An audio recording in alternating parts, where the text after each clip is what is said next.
behind every successful man, there's a bad broad. What did she say? A badass broad.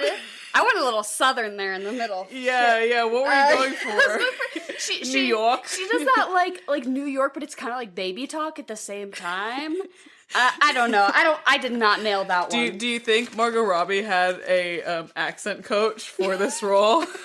I hope so. I always forget that she's not American, and she's Australian. Yeah, that would, like, usually they're like British or American, and there's like the odd Australian, like the Hemsworths that get thrown in there, and I'm like, oh god. Yeah, sometimes in interviews I'm like, oh shit. Yeah, she rarely does her actual accent. She definitely is usually. I mean, Wolf of Wall Street too. She's got that like.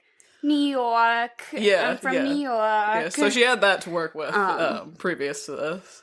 So today, if you can't tell by my really good impression, we're going to be talking about Birds of Prey. The title's a lot longer. It's Birds of Prey and the Fantabulous Emancipation of Harley Quinn. I believe. That's probably right. I'm pretty sure that's correct. Birds of Prey. Yeah. You know, the Harley Quinn movie. Yeah. We're going to talk about... Oh, this is The Swamp. Oh, yeah. If you didn't know. If you're new here, we're The Swamp. The Swamp is an acronym. For some whack-ass movie podcasting. And we talk about movies. And that's it. Yeah. That's the show. Chat our shit. And so today we're talking about Birds of Prey as part of our Ewan McGregor month. Our final Ewan McGregor movie. Which I'm going to be upfront here. Okay. Lay it on me. That this movie is not a peak of his career. No. He's fine in it. He did a great job. I really honestly liked his performance in this. Me but too. It's not... He's the villain in this, if you didn't know. If you're looking at Ewan McGregor's body of work, though, some people would be right to be like, why did they pick that movie? And I'm not that smart. And here's the thing. I feel like we've both made that abundantly clear on this podcast, is that we're not smart. I'm kind of a dick. And so if we're going to watch Trainspotting, I can't make fun of people with addiction for an hour. It's just not going to work. It's a great movie. I like it. So if you want to go watch a really great Ewan McGregor movie, there's so many... Trainspotting. Men Who Stare at Goats. Beginners. I Love You, Philip Morris. So many good ones that we just... We can't talk about. I mean, we could, but it might not be great. So we were like, Birds of Prey, that's something for me to work with. Like a lot of people suggested when we were starting this podcast that we review Parasite, and we just can't do that. I'm like, I'm just going to have to read a bunch of articles and then regurgitate to you some half-assed shit that I have no smart thoughts. Listen. Good movie. Go watch it. I wish I could talk about it. I wish I could. Yeah. But that's just not the situation we're in here. So we chose Birds of Prey. We're really putting ourselves down, but I think we're okay. But I think we frequently say that we're a movie podcast, not a film podcast. I'm not here to provide any really deep critical insight. Yeah. I'm going to tell you which characters I want to bang. Yeah, I'm going to tell you what liquor to drink. I'm going to tell you who I want to fuck, and I'm going to talk about the costumes. And yes, am I going to talk about the costumes? For this movie, we're insane. It was kind of like some people didn't like it. Some people were like, it's hokey and tacky, and I'm like, that's the point of the movie. It was perfect. It was perfect. It was beautifully tacky. Every person's outfit was spot on. Spot on. I really liked Rosie's last outfit, like when she's drinking out of the flask at the end, like leaving work in her little like camo bomber sort of jacket. Yeah. So, but should we give a recap? Yeah, I guess. I mean, really quick. This movie's all over the place. If I'm going to be honest, that was one of the issues that I had. It was very like 18 different plot lines that all intersect at one point or another, and it's not Pulp Fiction. I'm like, I just don't really care. Yeah. But it was very like mob movie. Yeah. I do like that they were like, we're gonna do a quote unquote superhero movie, but it's gonna be like a girl boss. We're gonna what is that, all female reboot of Ghostbusters type beat. But at least this was an original one. But it wasn't a superhero movie. It was like a mafia movie. It was like a crime boss mafia movie, which I think that's good that they kind of went in a different direction than the classic superhero, like hero villain. They still had that dynamic, but it wasn't as much like in that. I think it's good that they tried to do something different because that way the like superhero dude bros couldn't get all mad if it wasn't like exactly like the comics or whatever. They still got mad because they'll get mad at anything. But at least their madness was not valid this time. But so Harley Quinn and the Joker are broken up, which is really great because I don't want to see Jared Leto on my TV screen. I couldn't take that. Especially as the Joker, I don't want to see it. Just flat out. So that's good. The movie starts off, it's over. We never see him. Yeah, other than like referential, but no more Jared Leto. Perfect. Harley Quinn is a public figure. Yeah. She's looking for a sense of purpose after this breakup. Yeah, and a lot of people are, like, scared to fuck with her because the Joker will fuck their shit up, but now that people are realizing that they're broken up, they're like, oh, we can fuck up Harley Quinn because she has no protection anymore, and she's like, oh, God, that sure is a bummer. And then there's, like, this whole situation with that Ewan McGregor is a nightclub owner who's also a mob boss, who's also a supervillain, I guess. Who wears a mask. Yeah, has rich parents. Rich parents. I was trying to doing some like background because I was curious as to see how he was in the comics. I'm not a huge comic person. I don't have a ton of knowledge in that arena, but so I was looking up like what his deal was, and in the comics, I guess his parents were rich and they died, and he inherited all of their money, but then he tanked their business. And then he, like, felt sad about it, and then he, like, became a mob boss, whatever. And he, like, makes the mask out of the wood from his father's coffin, and he, like, wears the mask, and then Batman and him get in a fight, and the mask, like, burns into his face, so he has it on all the time. Very drama. But in this it's just Ewan McGregor fucking around, being a dick, being a nightclub owner. And pretty much he's trying to get this diamond, that this little girl steals from one of his henchmen, and then they have to go and they have to get the little girl because she swallowed the diamond. Which I love the moment. So she's like a pickpocket. That's like her whole thing. She's like a foster kid, orphan. Kid of the streets, and she pickpockets all the people, and she wears a cast, and she shoves everything into her cast, which I think is really funny. But so she gets this, she pickpockets the diamond, and then she's holding it, and you and I at the same time were like, oh, she's gonna swallow it, and then she proceeds to swallow, and we're like, nice! Yeah, we know movies. Yeah, so she swallows the diamond, and then there's this whole situation where Canary is the nightclub singer, but they realize that she can kick ass, so... They're like, oh, she'll be my driver, and by my, it's the black man, Ewan McGregor. Yeah, Ewan McGregor is like, I'm gonna hire you to basically be one of my henchmen, so she's looking for the diamond for him. Harley Quinn is also looking for the diamond because she's gonna get killed by Ewan McGregor if she doesn't find it, and then Rosie Perez, who is a cop, investigator, or whatever, she's also looking for it because she's the police, and she has some sort of personal stake in this, right? It's like a big part of a case she's working on or something. It's like a case against Ewan McGregor's character type thing. Plus she knows the kid. And then, there's just all of this intertwining of relationships that Canary and Rosie Perez live in the same building or something? I think they just kind of know each other. They're Rosie Perez knew her mom. Who could also scream. Kick ass, yes. Yeah. And like the kid lives in the same building as Canary. That's the whole thing. Yeah. But there's all this intertwinage of women. Oh, there's also Ramona Flowers from fucking Scott Pilgrim. And she is Huntress. She uses a little crossbow and she has some sort of mafia connections and she's trying to kill people. And it's just everyone has different motives. It's a lot. It's a lot to keep track of. We're not going to do you any better by continuing to try and give you the spiel about what it's but then, all the girls in the end, they team up together, girl boss moment, they fight the mob army, they get the diamond, she poops out the diamand, they get it, Harley Quinn adopts the child, and then that's the end of the movie, and it was a lot, but it was... I didn't hate it. I didn't hate it either. I really thought I had very negative expectations going into this because of the girl bossness? No, because of Suicide Squad. That movie is hot garbage. I think I put Could you even call it hot garbage or just like cold garbage? Well, hot garbage is worse because it smells. You think? It smells worse. I guess. I fully recall it being the worst movie I've ever paid money to see. See, I'm very glad that I never saw it. It was just so bad. It was just such a mess. You think this movie was kind of messy? This movie was very coherent. compared to Suicide I knew Squad. what was going on. Yeah. I got the general plot of it. So it was bad. And so, and I was never really here for, like, we're gonna make it quirky this time, type, we're gonna do a superhero movie, but it's about the bad guys. Like, it's, that can only go so many ways. Mm-hmm. The new Suicide Squad looks pretty good. Do you know they're remaking it? I know they're remaking Batman. No, they're remaking Suicide Squad. So soon? Yeah. I mean, I guess it was kind of... Yeah, no, they've already... There's a trailer out. I'll show you later, yeah. Oh. Margot Robbie's in that one, too, because now she's just... At this point, she's just Harley Quinn for everything. Yeah. And which, as she should be. She's so spot on.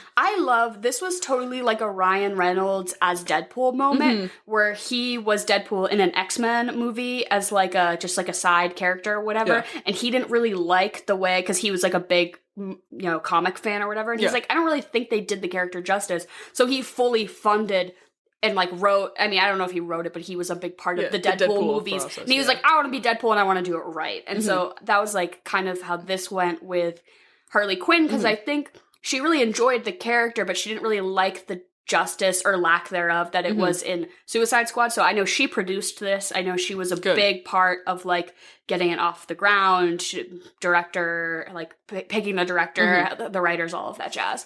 So I think she kind of felt a certain amount of ownership over this character. As she should. So she definitely was spearheaded this movie, which, good for her. And like you said, she's definitely the face of Harley Quinn for the foreseeable future. Yeah. I really enjoyed her performance. I thought this movie, as kind of quirky as it was, I thought it had some really good performances, and I think Margot Robbie is just incredible. A beast. She's a beast. She's such a chameleon in any role she takes on. She really gives every performance her all, and you can definitely see that. Yeah, I don't think I've ever seen something where I didn't think she was amazing. Yeah. She fully is a standout in almost everything she does, from what I've seen. Not that I've, gone through her discography, but yeah, she seems really good. I think a really cool part of this was that she really likes doing the stunts. Yeah. And she was like, oh, that's one of my favorite parts of filmmaking, so let's really lean into it for this. And I think basically, I was looking into it, other than the big acrobatic moments, she basically did all of it, which... That's crazy. When actors say, oh yeah,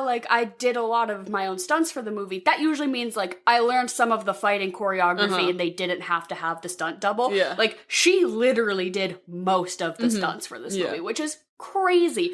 There's some videos on Twitter of her behind the scenes of her rehearsing the stunts. It's nuts. Swinging her body around fucking people. Holy shit. I love her. Well, you brought up the fact that there's this one scene towards the end where they're having this big fight where she gets on rollerblades. And starts rollerblading while she fights. Yeah, because there's a roller derby scene at the beginning, which doesn't really need to be there other than setting up exposition that she knows how to roller skate, I guess. But then at the end, she puts on roller skates and fucking fucks some people up.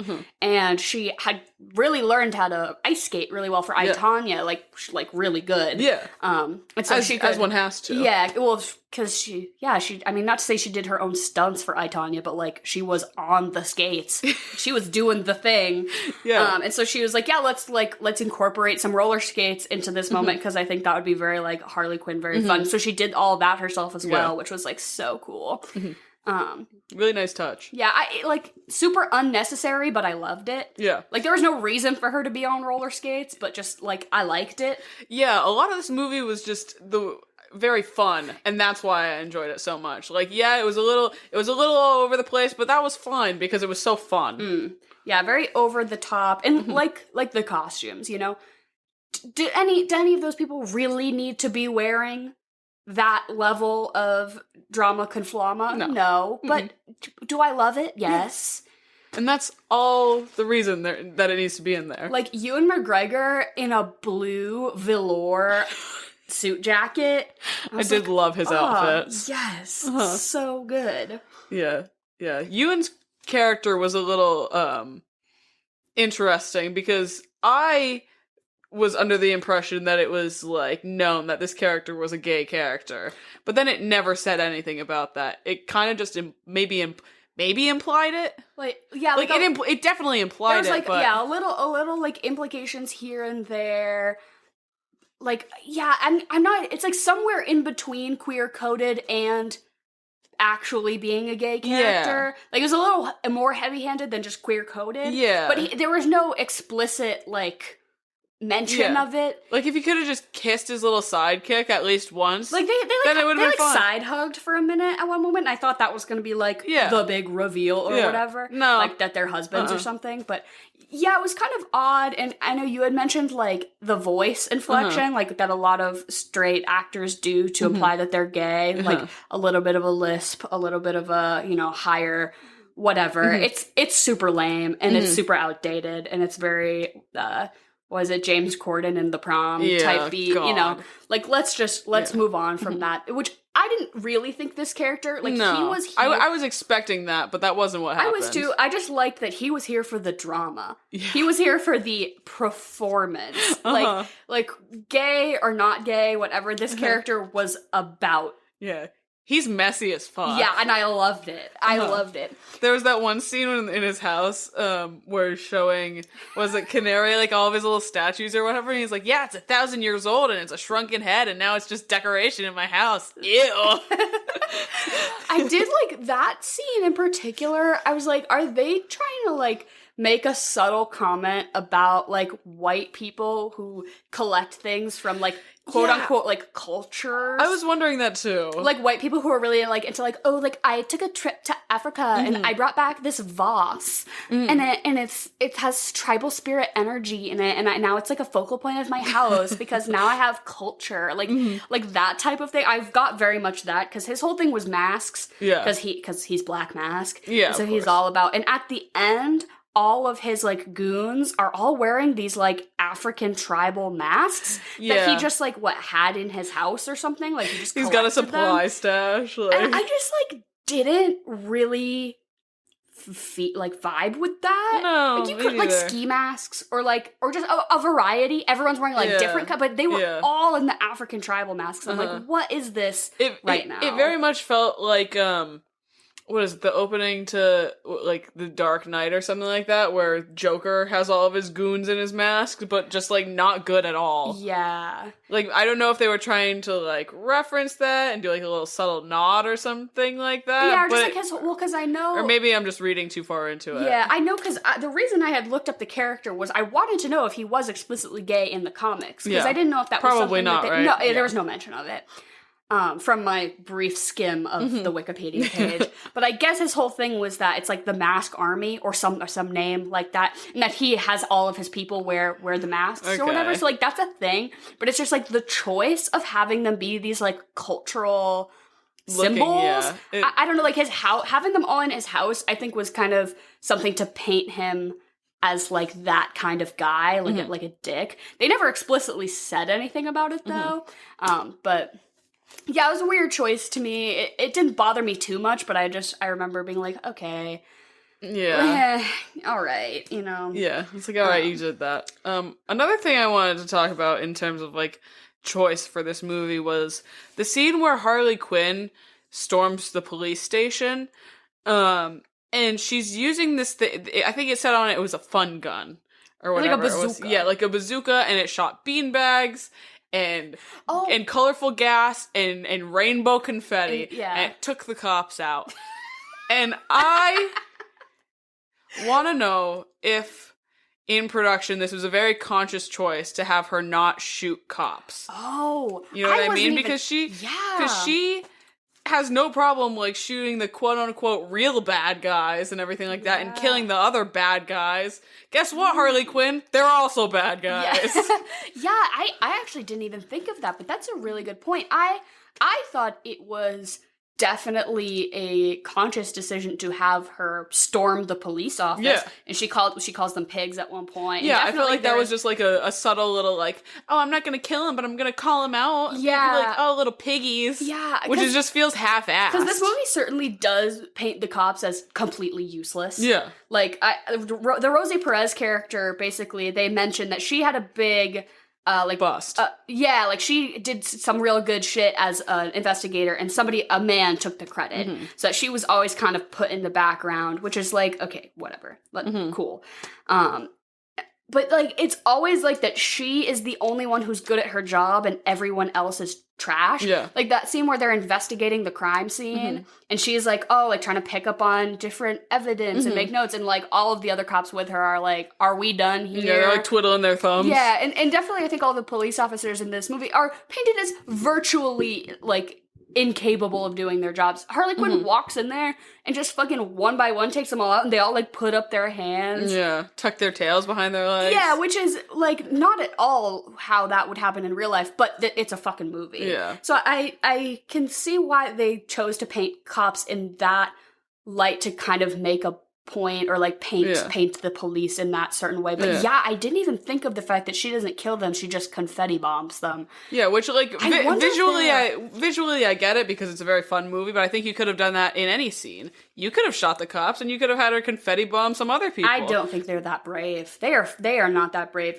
I think they knew that this movie was a big risk to do, like, the all-girl moment and to do a female director. And then have her shoot cops. And then if they were going to kill cops too, like, people would have been upset. Yeah. I don't disagree with it. I think I'm bringing up, like, the other Batman movies or something like that. Like, there have been so many other movies that have, like, had, you know, it's like cops die. Yeah, I think maybe because this one was kind of funny. This movie was a little bit of a comedy. Yeah. Maybe a little too dark. They thought it would be in bad taste. Yeah. I could see why they wouldn't want to take that risk and why they would choose that specific scene to do that. This will be the confetti gun scene. I just thought it was an interesting choice. Yeah. And there's something to read into there. I completely agree. I didn't even really think about that. I definitely thought about the presence of police.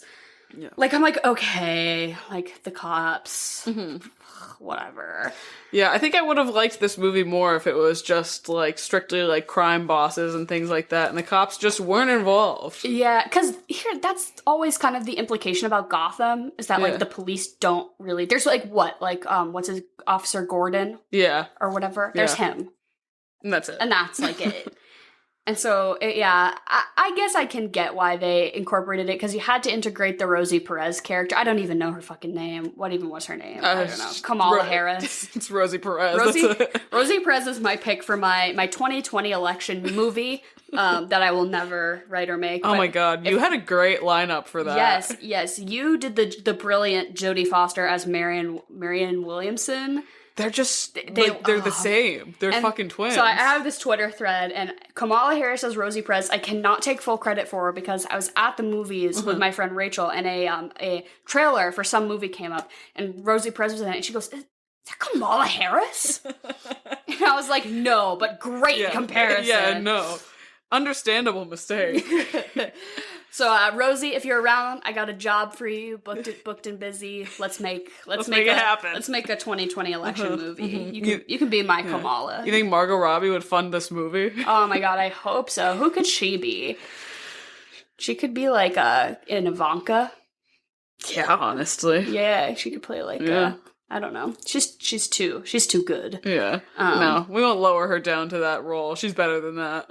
But this movie was directed by a woman, so that's cool. Yeah, like, nice. A woman of color, so that's nice. Right? Woo! We love to see it. But that is, like, a reason that the budget was a lot smaller. No, that doesn't shock me in the slightest. And obviously doing, like, an all-female cast, like a girl group movie moment, like, obviously it wasn't gonna get the sort of funding and attention like a Suicide Squad or a Batman or whatever. Did this outdo Suicide Squad in the box office, Absolutely not. You didn't think so? No. So the budget was around $84 million, I believe, which is, like, less than a quarter of the Suicide Squad budget, and it just about broke even domestically. It brought in $201.8 million. Yeah, which is considered a big failure. The opening weekend or whatever was projected to do however much, and it did. I remember seeing that on like Twitter, and everyone's like, we can't let this tank. Yeah, it did but bad. It tanked. And unfortunately, I think a lot of studios will use that as an example as to why they shouldn't be funding projects like this, which is a huge bummer. Do you think it's more because it was attached to Suicide Squad that it flopped, because Suicide Squad did so badly? Yeah, maybe. I mean, then also that's why I didn't see it. That's why I didn't pay. And then also it's women. Yeah, I didn't pay to go see it in the theaters for that reason, because I didn't like Suicide Squad. So I was like, well, I probably won't like this one either. But I also think, like, a lot of the, like, superhero dude bros who were, like, angry about this, like, they, you know, Harley Quinn is a stupid character and she shouldn't have her own movie. Like, you know, incels. Yeah. Basically. I know the type. They probably make up a good chunk of the type of people who really liked Suicide Squad. So to think that their audience-ship would not carry over to this movie. They said, I relate to Joker. It is just a shame that that Joker movie did so well. It validated so many people. And it's just like, ew. That's not what we need. Movies like this are, like, what we need more of. Yeah, I agree. agree. Even though I can't say that this was any, like, fine work of cinema, it certainly was a lot of fun, and I think it did what it set out to do, you know? Yeah. I was entertained. Yeah. And that's all I was looking for. It was a little too, like, nail on the head for me as far as, like, we're making this a feminist moment. Like, you know, female director, all female cast, female driven stories, girl energy, power boss. Like, and I get that you kind of have to lean into it like that in order for it to be successful. Yeah. And in order to set the precedent going forward about, like, having female directors and female driven stories and stuff, it's important to be loud about it. Yeah. But it is a little just so heavy-handed to the point where I'm like, it's a little tiring. Yeah, I agree with you there. But when did this movie come out? This says 2020, but I don't think that's right. No, that feels right to me. 2020? Yeah, that does feel right to me, because I remember. I guess it was 2020. I remember it being one of the last movies to be available to see in theaters before the pandemic, I believe. That feels like decades ago. Yeah. I thought this was like 2018 release. No. Oh God. I believe it was like early 2020, because I recall it being like that the last handful of movies that people saw in the theater before the pandemic started. I remember Suicide Squad being in that, or Birds of Prey. Yeah, because I was gonna say, like, I thought that it was like a little ahead of its time in terms of, like, because now, like, the girl boss thing is like it's a meme at this point, and it's like girl boss. But, like, if this was like 2019 or 2018, I feel like it could have been even more. But I'd say less of a joke in that way that it's girl boss, and not to call this movie a joke. But, like, you know what I mean? Yeah. Like, it would have been a little better received, I think, if it came out a little earlier. Yeah, I see that. Especially, I think the Lady Ghostbusters definitely kind of... they really shot us in the foot, like, there. One step forward, 3,000 steps backwards. Like, you just... Like, I like you, Kate McKinnon, but, like, ugh. It's a bummer when, like, these cool female-led projects just end up not being that good. Because well, just write an original story. I don't know why you would ever do Lady Ghostbusters. That's just... I want to know what the pitch in that room was like. Who in Hollywood just decided to let that happen? I mean, worse crimes have been committed than Lady Ghostbusters, but not by much. It's like a top 5. But yeah, I did feel it was a little like, okay, so you got, like, the female lead character. She's gonna put together a team of female assassins. They're gonna do cool girl boss shit. But then also it was like, Ewan McGregor's gonna be queer-coded now. And also we have something to say about cops, but do we really? And I don't know. It was all over the place in that manner, where I was like, pick one thing. Were they not brave enough to have Ewan just give his little buddy a kiss? Yeah. Even a little peck on the cheek? Yeah. I don't know, man. I do think it was a step in the right direction, though. Yeah, I agree. The soundtrack for this movie?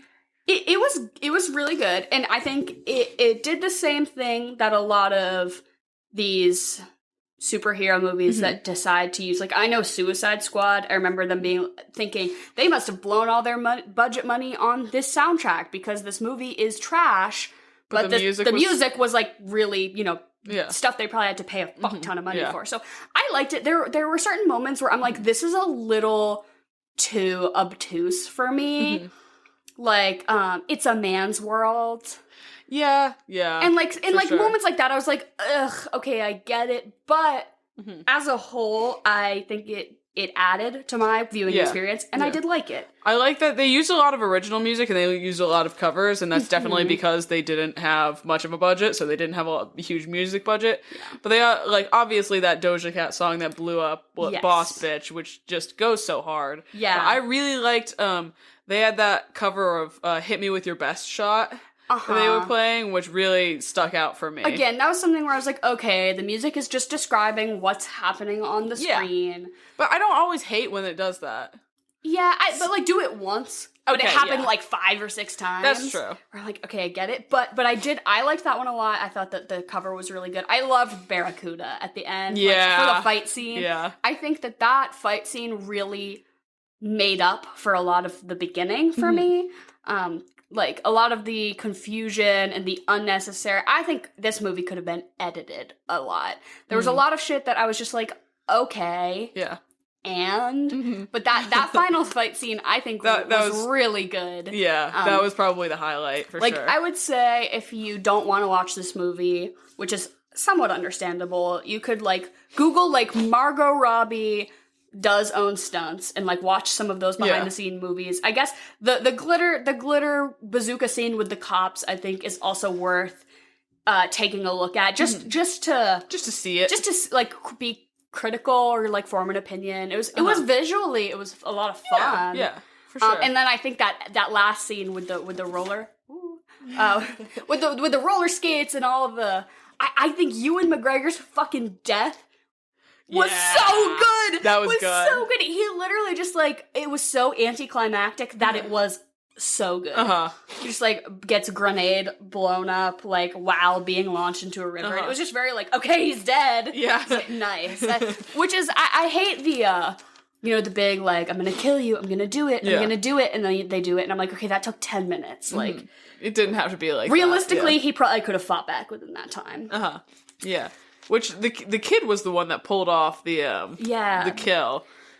Which you mentioned, you're like, is all she's gonna take is a fucking grenade? Like, come on, girl, strap up. But then she ends up coming full circle, and she uses the grenade that they showed her taking. So that was cool. Yeah, I want to talk about that character a bit because this poor girl is having the ride of her fucking life. Well, she's about it.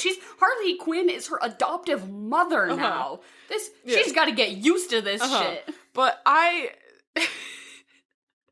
all this girl had to do was shit. Was take a shit. And she couldn't. Like, if I was in this scenario, I would be shitting because I'd be so scared. I'm not made for action. Maybe minor adventure. With zero threat involved. So like, out of all the people who are searching for her, Harley Quinn gets to her first and is basically like, you swallow this diamond, so I'm gonna have you poop it out. And she feeds her a bunch of fucking Duralax and prune juice, and this girl just does not poop for... like a whole day. For what happens in the movie, hours. Just Bro, hours. just give her one Dunkin' Donuts coffee. Oh my god, I was gonna ask you, I know this is kind of like, some people don't like to talk about their bodily functions, but when you're constipated, what is the thing that you turn to in times where you're like, I have to make this happen? Bro, a Dunk's coffee. I literally have written down, what makes you poop? For me, it's a medium iced Dunkies. I literally can't, I can't go to Dunkin' Donuts because I will shit myself. I can't even, I'm not even done drinking my cold brew, and there's shit coming out of my ass. Sorry. I know that's gross for some people, but it's just the truth. And it's just Dunkin' Donuts. I don't know what it is. Other iced coffee, it's normal. It's a normal amount. Yeah, guys, is this normal for us? But no, I know some people like a Big Mac will really do it. A Big Mac will get me constipated in the first place. Well, it's like one way. It's one way or the other. The pendulum swings one way or the other. It's just a risk you're gonna have to take. Everyone's different.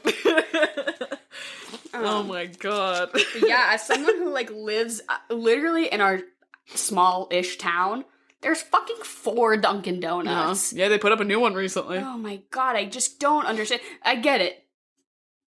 Boston runs on Dunkin'. New England runs on Dunkin'. Whatever. Why? Why so many? I can't run because I have to shit.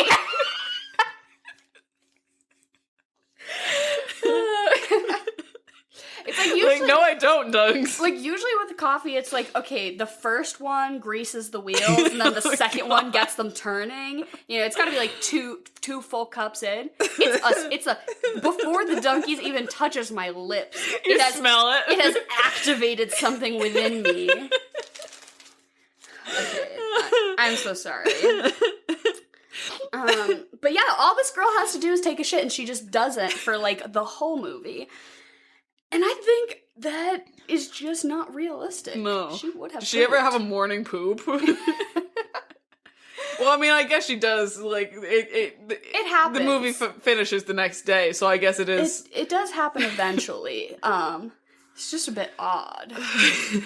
But I kind of liked this character because she acted like a 12-year-old. Yeah. She was a kid. During the fight scenes, she was scared. Yep. And she hid and behaved as if a 12-year-old probably would in that situation. Yep. She had her badass moments, you know, oh, she's so smart, she's a pickpocket, she's a kid of the streets. She pulls the grenade at the end and kills Ewan McGregor. Oh, that's really cool, whatever. But also, the thing about her being a pickpocket was pretty unrealistic, because if you watched her pickpocket, she just stuffed her hands in people's pockets. There was nothing... No finesse. Nothing slick about it. She, like, does a card trick at one point to, like, prove how sleight of hand she is. In the pickpocketing scenes, her little grubby hands are fully deep in their pocket. Like, it is not subtle. She just takes a watch off of a lady's hand, and then 5 minutes later, the lady's like, she stole my watch! Like, okay, right, like you didn't notice. Like, good thing she's Harley Quinn's little henchwoman now, because she needs all the training she can get. I did like, it was very clever that she would shove things in her cast. I thought that was I did funny. I did like that. It kind of reminded me of the Awkwafina character from Ocean's 11, Ocean's 8, or whatever. Girl Ocean's 11. Yeah. Girl boss. Lady Ocean's 11. Ladies 11. And then, which, you know, Awkwafina is also Asian, and then I was like, is there a thing about, like, young Asian women being pickpockets? But then I googled it, and that's really the only 2 instances in film. Okay. I was like, is this a trend? Is this, like, some sort of weird stereotype they both just popped up sort of at the same time, so you're like, huh? But I liked that this character kind of did behave her age, because there's nothing I really hate more than, like, the precocious child, like, the wise beyond their years child, or, like, if she were to have a really badass, like, fight moment, if she were to, like, pop off on some of the goons in the fight scene, I would have been like, come on. But I liked that she genuinely was like, this is scary. Yeah. And I'm a kid, and this is scary. And there were times where she was like, I'm confused, what's going on? And I appreciated that. I mean, not that movies have to be realistic, but I do just, like, it just really takes me out of it when a child is, like, being a badass or, like, really, really smart or something. Like, I'm 22 and I would be scared out of my fucking wits in this. You think a child could handle that? Absolutely not. I did feel, and I said this to you, a bit like Harley Quinn in the way of this podcast, because I am also a bad influence to some 16-year-old they-them lesbians. We love you. We love you. Thank you for listening. Sometimes I like to, like, look through the profiles of people who follow us on Instagram and stuff, and I'm like, oh my god, you're in high school. That wasn't us too long ago, but it feels like so long ago. And I'm like, oh, I forget that there are teenagers. Yeah. They exist. I wasn't listening to podcasts when I was 16. Oh, I was, because I was, oh my god, I'm, like, not like most girls. But yeah, I mean, I definitely... Kids, take everything we say with a grain of salt. Yeah, like, I'm not, like, you shouldn't... Well, I don't think anyone wants to be like us. That's for sure. Nobody's expressed that, and I don't think it's gonna come up. Okay. But just, yeah, I'm not... At the beginning of this podcast, we talked about how stupid we are, and now I'm just gonna talk about how bad I am. Like, I'm not the best person. And also my opinions are kind of garbage. And anecdotally, sometimes I say things about, shitting out Dunkin' Donuts iced coffee, and that don't do that. No, but I love when people comment on our stuff. Yeah, oh my god. My heart skips a beat. And I'm like, oh, you're 16. That's really scary. Don't look at me. You didn't perceive me. Don't listen to this. Yeah. Oh my god. Can we talk about how this is the second fucking Ewan McGregor movie we've watched that has Diamonds Are a Girl's Best Friend? I didn't know what to think. That it's such a weird little dream sequence too. That I was came out of nowhere. That I was just like, wait. Is this happening? I was like, is what I think is happening happening? What is the correlation? Were they like, we gotta get Ewan because it's Moulin Rouge. Yeah. We saw a bunch of killed it back then. He's gonna do great here. You think Margot Robbie could have played Satine in Moulin Rouge? Yeah, oh yes, she would have fucked it up. I think that character would have been entirely different. Yeah, because I think Nicole Kidman plays the very like helpless. Yeah, like weak and frail and a little helpless. Yeah. Whereas I think Margot Robbie kind of has that like independent spirit about her and everything she plays. Yeah, like I, Tanya, like I mean I hate to say girl boss, but like very like badass girl type energy. So I think maybe she could have brought a different take to Satine. Yeah, obviously, how old was she then though? Like 11. Probably. Did you know she's young? She was so young. She was only 21 or something like that in Wolf of Wall Street. Ah! Like that's older than me. Right now. Younger, sorry, younger than me. Sorry. I remember learning that and being like, holy shit. Right? What? Like, she's starring next to Leonardo DiCaprio at 21 years old. Like, yeah. It's so gross. So gross. Absurd, yeah. Yeah, I think she's awesome, though. I would like to think that she is a good person in real life. I would hope so. I think so. I always feel that way about celebrities, but then, every day you hear that people are monsters. No, I think Margot Robbie is one that you could check off as like a good egg. In preparation for this, I watched a bunch of like Graham Norton interviews. I fucking love Graham Norton. She's the best too on those. Yes, I like her interviews on those. I watched one recently where she was like, "Yeah, I just didn't help my mom take care of a snake in our house once." Like Which is like, oh, that's so Australian. Graham Norton has what every American talk show host wants, which is just good vibes. Bro, yeah. Just like Jimmy Kimmel wishes he had the charisma and energy of Graham Norton, because people show up to Graham Norton and they just hang out. Yeah. And it's so good. They just tell some funny stories. It's not forced. Yeah. I love that he has like 4 different guests on at the same time, so it's such an interesting mix. Yeah, casual conversation. Yeah, I fully, if you like a celebrity, I think, especially if they're from the UK, I think it's a very like British thing, but if you like a celebrity, my favorite thing to do is just Google their name and then Graham Norton and watch all their shit. Oh my God. It's so fun. Yeah. But yeah, I watched a bunch of Ewan McGregor, Graham Norton bits to kind of, I wanted to get a little insight on like him, not that his bits on a talk show would really give me much insight, but I knew his body of work and I knew we picked him to be the subject of this month, mostly for the pun, but also because we thought he was kind of underrated. Yeah. And we love Star Wars. True. But so I was like, yeah, let me get a little into Ewan McGregor and see what he's about, and he seems all right. Yeah. Everyone obviously presents themselves the way they want to be perceived on TV. Yeah, especially actors. But yeah, I'd like to think that Graham Norton is a good judge of character. I want to be on his red couch, and I want to have a drink. I want to have a gin and tonic, and I just want to talk about how donkeys makes me shit. No, I would be more reserved for Graham. I would. I think we could have a really good time. Graham Norton. If you want to get on this podcast, we could do a back and forth. Like we're also recording you. It's who's interviewing who. Yeah. What's going on? It's the matrix of interviews. I don't even know what I would ask him. He is certainly my favorite he's late night talk show host. He's a regular judge on the UK Drag Race. Fuck. And it's he's really good. Oh, I love the man. I'm like, Graham Norton, what do you know about drag? See, Graham Norton's one of those people that I would like trust with my life. Yeah. Like if it came down to it, I would put my eggs in that basket. Yeah. But yeah, I think he's fully the best talk show host, and definitely worth checking out. I love like a good compilation or like best unlikely celebrity friendships on Graham Norton. I know, like compilations right? on YouTube. So his good. YouTube is the best out of everyone else's too. He doesn't have like the little, because oh my god, American talk shows, they always have their little bits. The bit. They always have their bit. Like James Corden has carpool karaoke, and Jimmy Kimmel has what I stole my kid's Halloween candy or some shit like that, and Jimmy Fallon's just Jimmy Fallon. Yeah. He is his own bit. I can't even watch those. No. Like, I can't do it. I can't participate in celebrity culture in that way. But Graham Norton just has him sit down on a couch and fucking hang out. vibe. Yeah, it puts a few cocktails in him first. I think that's the key. Yeah. Yeah, the vibes are unmatched. Anyways, we're a little off here. I think Graham... Sorry, I just love Graham Norton. I think Graham Norton could have played the villain in this movie. Yes. Oh my god, yeah. Swap out Ewan for Graham. Oh my god. Graham, pick up an acting career. I think he could really rock it. Oh, 100%. You know, he's just be himself. But you know who else was up for this role? Sam Rockwell. I would have hated that. Yeah, and Nicolas Cage.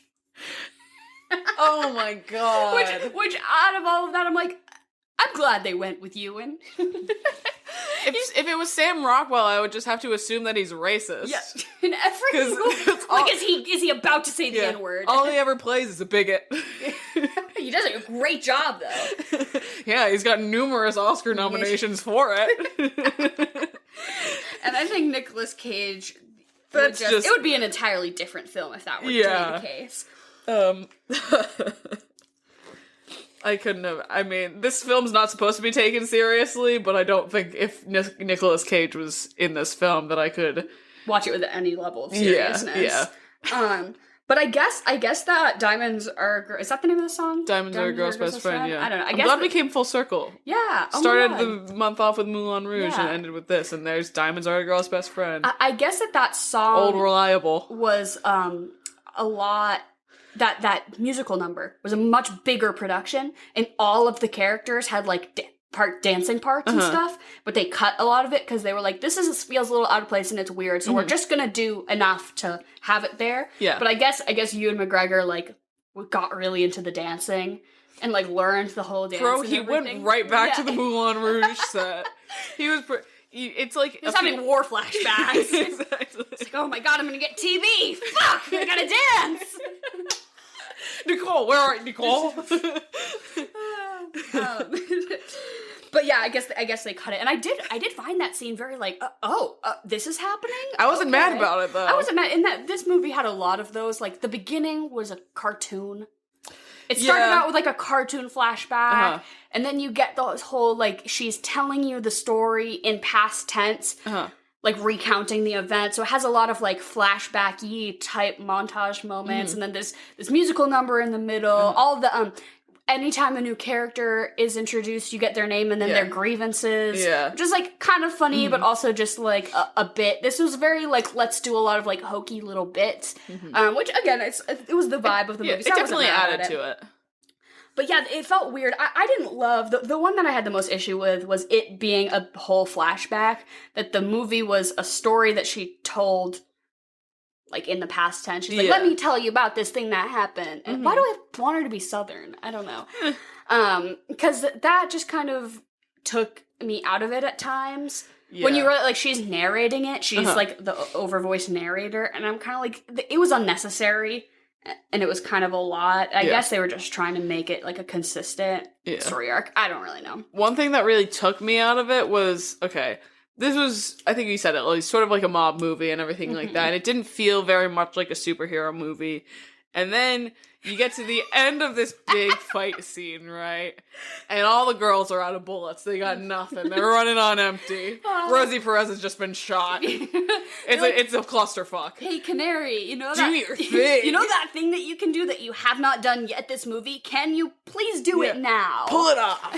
And then she goes full Fiona in Shrek and just shrieks at the top of her lungs and takes out all the bad guys. Killing everyone on sight. Yeah. And it's implied that she...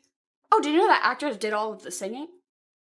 I didn't know that. Yeah, those scenes when she was singing, that was actually her. Wonderful voice. She could really sing. Yeah. Can she really scream like that?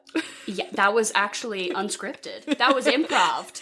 She oh my god. But so it's kind of implied because there's a scene in the club where she like hits a note and the cracks the glass. And it, like the room goes silent and it cracks the glass. And I thought that was just kind of like a funny cinema moment, like added effect. It's a goofy movie. They would kind of do something like that. So that's like your first indication that maybe there's a little something there. And then she can fight like a badass. Yeah. But then there was also this like kind of vague conversation between her and Rosie Perez where Rosie was like, is that what your mom would have wanted you to do or something? And it's implied that she was like, don't talk about my mom. But, you know, she was like, you guys are the same in that way or something. So I'm thinking that maybe her mom also is like an inherited, or maybe her mom died doing some sort of super villainy fighting. I would have to look into it. I'll have to look into it because I'm sure there's comic book lore about Black Canary or whatever. But yeah, it's so weird that nobody in this movie has powers, like quote unquote powers. Everyone is just like good at fighting. Yeah. Like Batman is just good. He's rich and good at fighting. The Joker is just mentally I feel like that's a lot of and, what like the whole Gotham thing is. There's not so much superpowers, it's a lot of good fighters. And like drama, you know? They're like, it's gonna be really theatrical. Yeah, exactly. But yeah, I guess she can just fucking scream and at a frequency that kills people, or at least knocks them out. Yeah, it was so weird. That took me out of it a bit. But then Harley Quinn proceeds to go and do this whole fight sequence on roller skates, so I was like, all right, I'm back in. I'm back. The thing that kind of rubbed me the wrong way, like, in addition to that, was the Huntress character felt very out of place to me. And, like, I wasn't too mad at it, and it kind of provided a structure for the movie as far as, like, it starts out with them being like, who is this crossbow killer? And, like, whatever, and she was a cool character, and I liked her little weapon, and it was fine. But just all those, like, flashbacks, there was, like, 5 minutes, it took up at least, like, 5 or 6 minutes we just watched her family get killed over and over. It could have been something that was explained over a couple lines of dialogue to me. Like, oh, my family's murder and connect. I don't know. I didn't think it had to be a whole cinematic breakdown of this one side character's relation to the events that are transpiring. I wouldn't have even been as bothered if she just showed up and was like, yeah, I have a crossbow and I heard that there was fighting. Here I am. I don't know. Like if she had just kind of shown up randomly, I think that it wouldn't have made any sense, but at least it wouldn't have taken up so much time, like explaining to me that she was kidnapped and then raised in Italy, and then she trained herself, and then she gave herself a name, and she specifically wanted to get vengeance on the specific people that killed her family, and the fortune, she needs the diamond to get the fortune. Like, I guess maybe because there probably will be a third movie. Yeah. Because what's their group called? Not Suicide Squad. Birds of Prey. The Birds of Prey? What are you talking about? Birds of Prey. Yeah. Okay. There's gonna be a Birds of Prey. Oh, that's the name of this movie. Yeah. Whatever their group. I think there's gonna be a Rosie Perez, Huntress. They are the Birds of Prey. Yeah. Those three, yeah. I think there's definitely gonna be a third installment. Maybe not because this movie did so poorly, but I wouldn't be surprised if there was a third installment in the works about Harley. Just those or maybe just those three, or Harley Quinn linked back up with them. I don't know. I think that it's supposed to be a trilogy. Because Suicide Squad is the first one, this is the second one, and I think that's supposed to be the third one. I don't really know. Okay. I could get behind that. As long as there's no Jared Leto, then I'm fine. Yeah, I'm really fine. Oh my god, I bet Hot Topic had a fucking field day with this movie.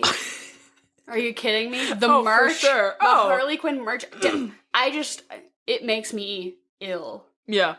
Yeah. The Daddy's cosplays. Little Monster. Ugh. I think you can have a tasteful respect for Harley Quinn as a character. And I don't even mind the cosplays. That's fun. You know? Get into it. Yeah. Whatever. But if you're just gonna casually wear a Daddy's Little Monster Harley Quinn shirt, I don't know. Yeah. Keep it in your pants. Yeah. I don't mind the cosplays. I mind men's reactions to the cosplays.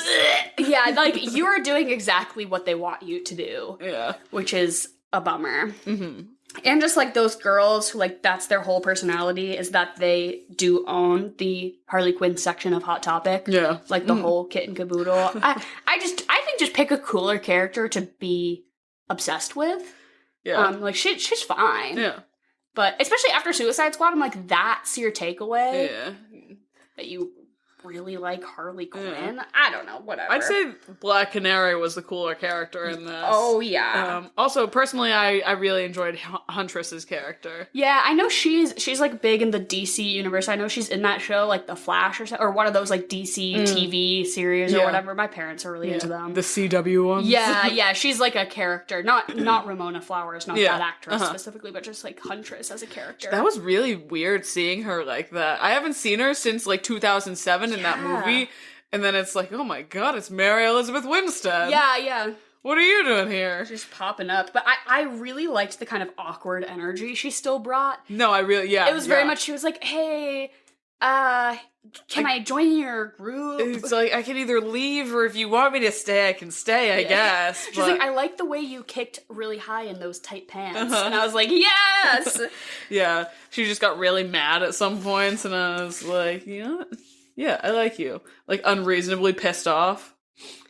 I just think the real star of this movie was the taxidermy beaver.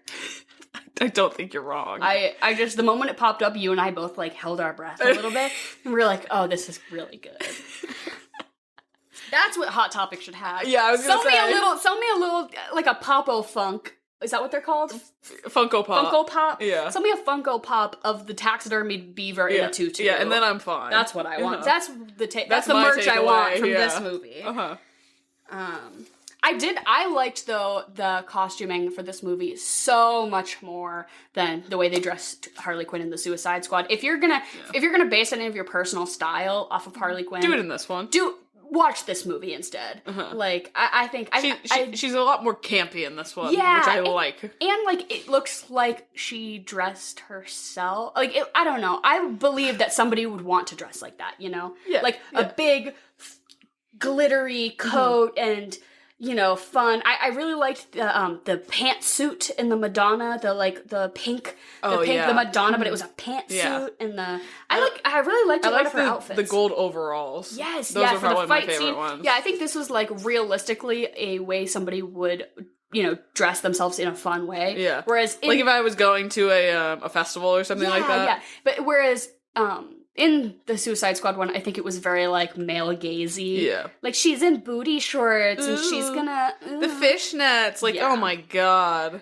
Which, again, like, it's fine, but I think this movie was a lot better. Oh, yeah. I believe that the costuming was done by women, and I also know that the hair specifically, I think it was the actress who played Canary, who, when they were kind of discussing the general vibe, she was like, yeah, you can get somebody to do my hair, but they have to be black. Like, she's like, if you're gonna fuck with my hair like that, like, it has to be a black person who knows what they're doing. And they were like, okay, cool. So then they hired on the hair people, and which was, like, cool that her input was taken seriously in that way. Because I think that you can tell that this movie was something that was kind of, like, collaborative. Like, I know a lot of the actors had, like, voice in how they wanted their characters and, like, the scripting. I think it was very much, like, a team effort. And, like, the director, too, her and Margot Robbie, like, working really closely with each other. I mean, not to say that that's not the case for a lot of other movies, but I think because they were trying to do something with this whole, like, feminizing the genre, they, like, wanted it to be as progressive and as good as possible. Yeah, speaking of sort of, like, I don't want to call them villains, but I'd suppose they're more the bad guys all these girls are playing. I mean, and just because it's popped in my head and it's an upcoming movie, what do you think about, was it the new Cruella de Vil movie? Like, I'm here for Disney not just remaking it. If they were like, live action 101 Dalmatians, I'd be like, ugh, snooze. Yeah. And I think Emma Stone always brings something to the table. I'm really excited for her. I don't really know if the story, like, brings a lot of draw to me. Like, as I watch it, like, she was, like, what, like, an ex-fashion designer, gone villainess. Like, it seems a little, I don't know, whatever. I'll probably wait till it comes out and see what people... I mean, I have Disney Plus. If it's free, I'll probably just watch it. I do just think that, like, Glenn Close is so iconic. So, like, let's just keep that. Yeah, I sent you a tweet recently, and it was, like, Glenn Close saying, like, yeah, I want to do another Cruella movie where she's moved to the sewers. Yes!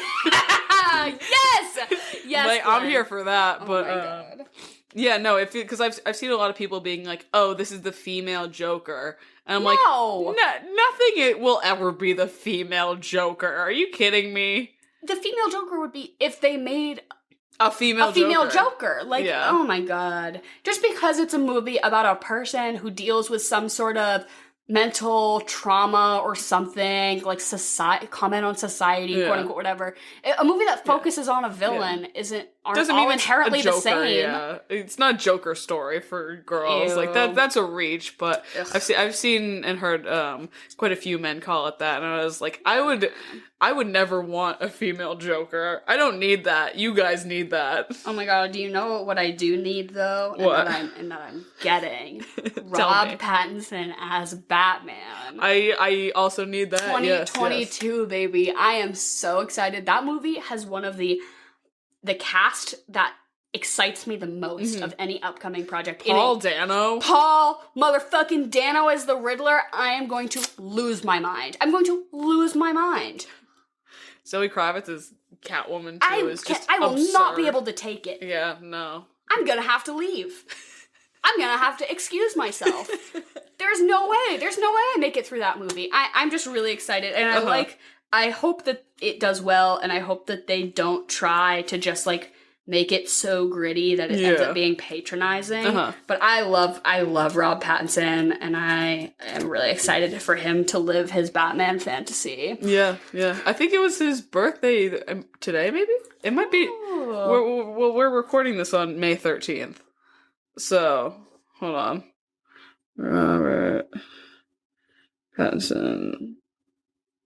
Yeah, May 13th. Happy birthday, Robert Pattinson. Wow. A king, a legend, a voice of the people for our time. Yeah. Come on the pod. You can be you and Graham Norton and us. We can have a that would be a great. We can eat his spaghetti recipe. Yeah. His cursed spaghetti recipe. Hey, if I'd do anything for Robert Pattinson, I'd try that spaghetti. That's true. So should we get into our regular scheduled programming? Yes, Fuck, Marry, Kill is so hard. This is a movie full of hot people. Yeah. I don't know what I'm doing yet. Okay, so let's do like the 3 lady bosses, like the actual Birds of Prey without Harley Quinn, or I was gonna exclude Rosie Perez because she is a cop. Yeah, I guess. Okay, I'm gonna marry Canary. I'm gonna fuck Huntress. Because do you see her in that leather? Ooh. I love her eye makeup. Yeah. Her kind of like smeared glittery moment. Yeah. Really good. And nothing against Harley Quinn. I just couldn't handle all of that. So I have to kill her. I think I'm going. She'd probably kill me before I'd be able to kill her, but I cannot match that energy. It's a lot. I'm a Taurus. She's I'm totally a Cancer. I'm too laid back. Similarly, I think I will marry Huntress because she got that money now, and I think marrying her. Yeah, I'm gonna marry Huntress, and I think her weapon is so cool. Yeah. A little handheld crossbow. That's really and that's true. I feel like we'd vibe. I'm also a little awkward. Yeah. I practice in the mirror before introducing myself to people. That's very fair. I get it. I'm gonna fuck Canary because by God is she hot, and then I'm gonna also kill Harley Quinn. I don't know how. I can't handle it. I don't know how I'm gonna do it, but it's nothing against the character. It's just I don't know what to do with that. That's above my pay grade. the whole movie. This is kind of tough too. I mean, I guess. I think I'm gonna.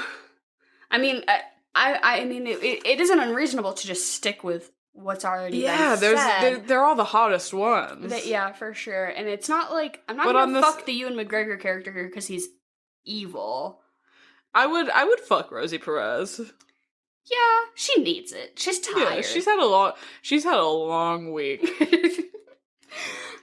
Just lay down, Rosie. I feel like just like a glass of wine and like a nap. That's what she needs. But I think I might kill Ewan McGregor's side kick guy. I don't remember his name. It started with a Z, I think, or something. Yeah, I don't. He was kind of his vibes were bad, and then I also didn't like the part. Misogynist. Yeah, I did not like the point where he was like holding Harley Quinn's like her face when she was calling her a good girl. Yeah, I don't like that. No. So I think I'm gonna kill him. Yeah, and then I will keep my answers for fucking Mary. I think I'd fuck Rosie Perez, and then I would also kill that guy. And then Mary. Yeah, Canary. Yeah. Yeah, let's see why not. She deserves it. She also seems like she's had a hard week. She had a really hard week. Her morals were really called into question.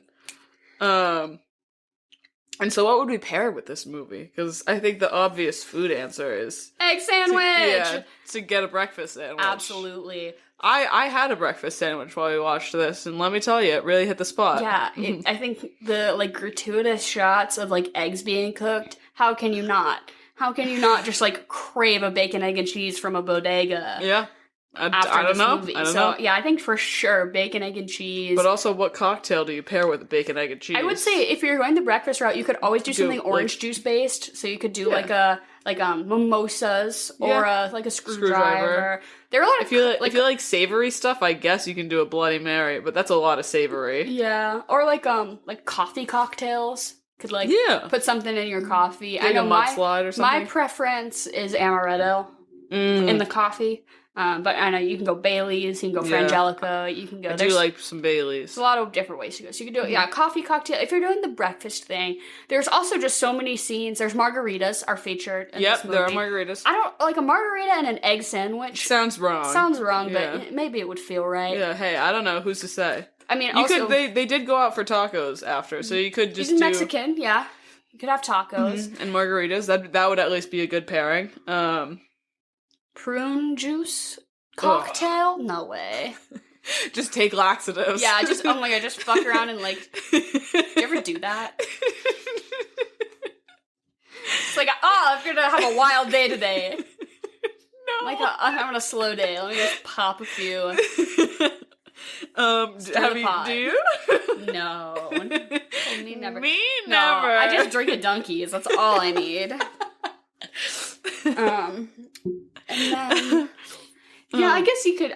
Honestly, you can drink anything because they just like down alcohol in multiple scenes throughout this whole movie. Like martinis, margaritas, shots.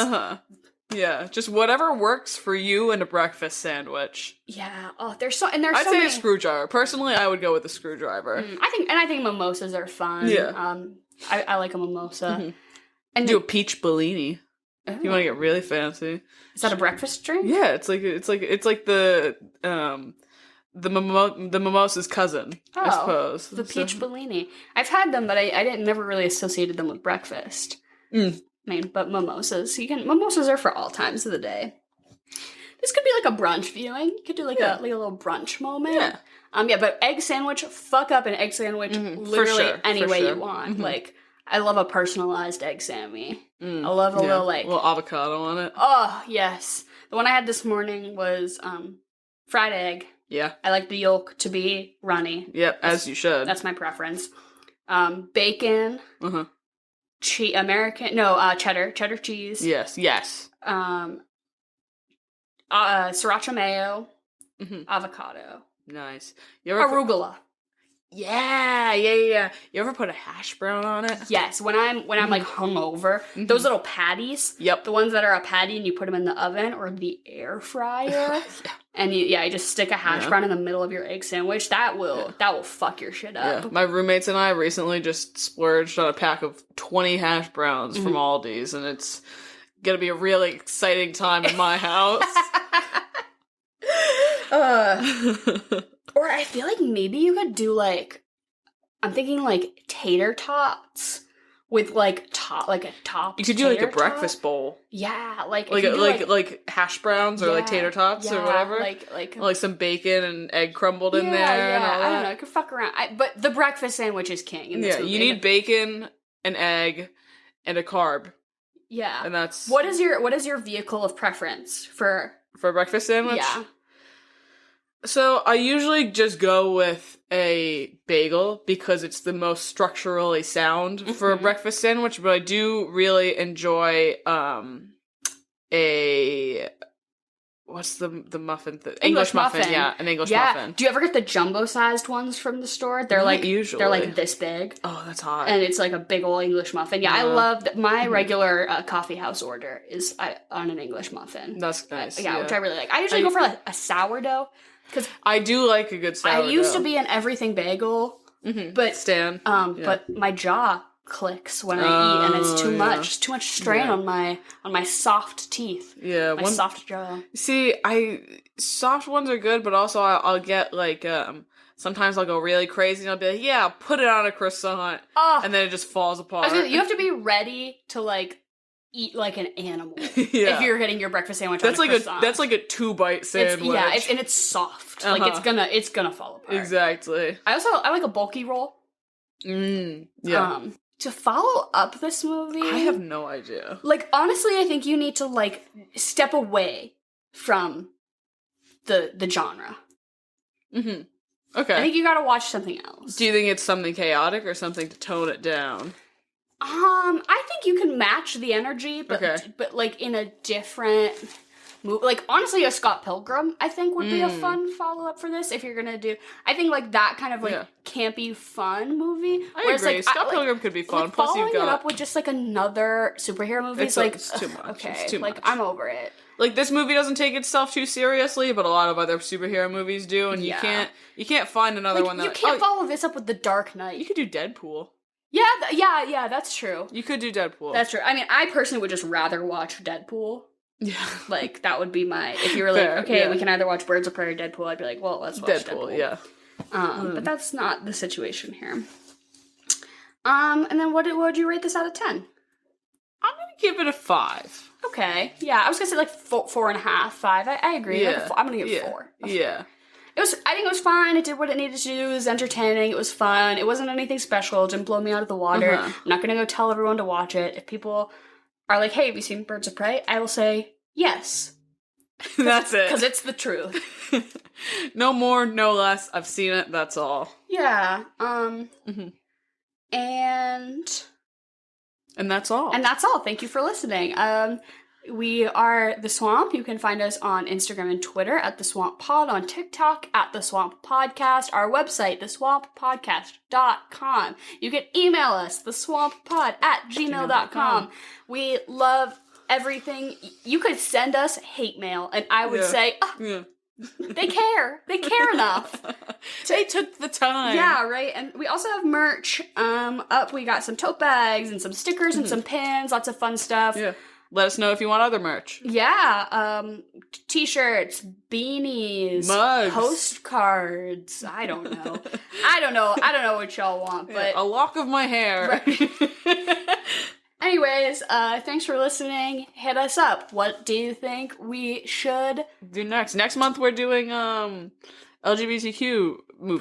It's Pride Month next month, and so we're gonna pick some gay movies. Let us know what you want to hear. We're mostly probably just gonna pick movies about white lesbians, because that's really all that's on the table right now. Yeah. So like, you know, if you have any good suggestions that are not about white lesbians, please enlighten us, because we're grasping at straws here. Or just, it doesn't even, also just for the future, any movies that you're like, I would really like to hear them talk about my favorite movie, which is...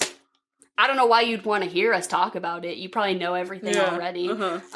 We'll probably just offend you. But I literally keep a running list of every time somebody messages me, says to me in person anything like, hey, you guys should do this movie. I like this movie. I write them all down, I promise. So everyone, even if you comment on our TikToks, if you comment on anything, I write them all down, because we really do so appreciate it. And so let us know what you think about Ewan McGregor. It's over. I had a blast. If we were gonna do a whole month based on another actor or actress, director, who would you want us to cover? Yeah. So thanks. Thanks for listening. Thanks a lot. Listening. Thanks a lot. Listening. Thanks a lot. Listening. Thanks a lot. Listening. Thanks a lot. Thanks